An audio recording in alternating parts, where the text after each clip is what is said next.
টেবিলের এক পাশে চা বানাচ্ছেন দোকানি, অপর পাশে অনেকগুলো বই রাখা। প্রথম দেখায় অনেকেই প্রশ্ন করতে পারেন, চায়ের দোকানে বই কেন?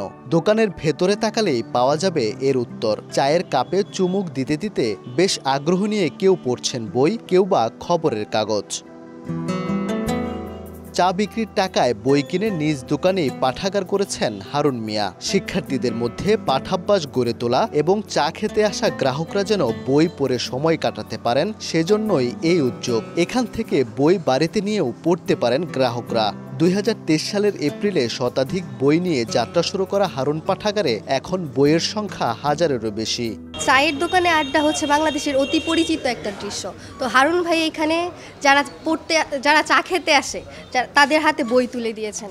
আমরা কলেজ ছুটির পরে দেখা যায় যে এখানে দাঁড়ায় বান্ধবীরা আড্ডা দেয়, তো আমরা এই টাইমটা এখানে আইসা কিছু গল্পের বই পড়তে পারি, আবার আমরা গল্পের বই বাসায় নিয়েও পড়তে পারি। মোবাইল ইন্টারনেটের যুগে আমরা বেশিরভাগ সময়টাই মোবাইল অপচয় করি, কিন্তু এখানে হারুন ভাই এখানে আসলে দেখা যায় কি যে আমরা যারাই আসি উনি আমাদের হাতে বই ধরিয়ে দেয়, যে বলেন ওই সময়টা কাজে লাগাও, একটা চা খাও সাথে বই পড়ো। অন্যের একটি ভাতের হোটেলের বারান্দায় হারুনের চায়ের দোকান। সকাল থেকে দুপুর 12টা পর্যন্ত ও বিকেল থেকে সন্ধ্যার আগ পর্যন্ত হোটেলটিতে ভিড় কম থাকে। হোটেল মালিকের অনুমতি নিয়ে ওই সময়টাতে চা প্রেমী ও পাঠকদের বই ও পত্রিকা পড়ার ব্যবস্থা করেছেন হারুন।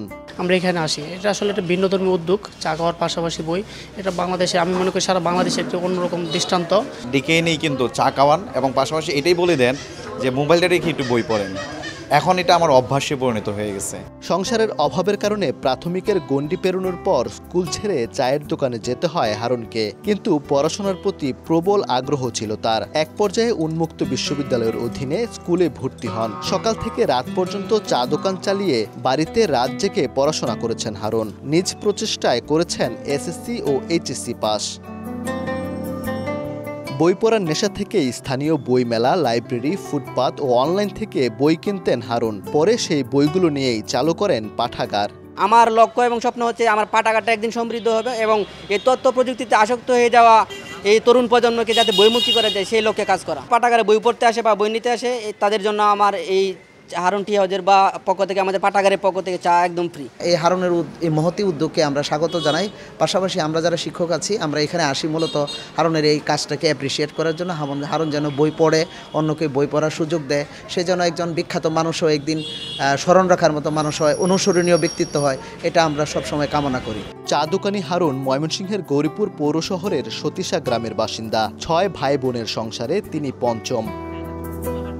চা বিক্রেতা হারুন মনে করেন, তরুণদের মোবাইল আসক্তি থেকে দূরে সরাতে বই পড়ার বিকল্প নেই।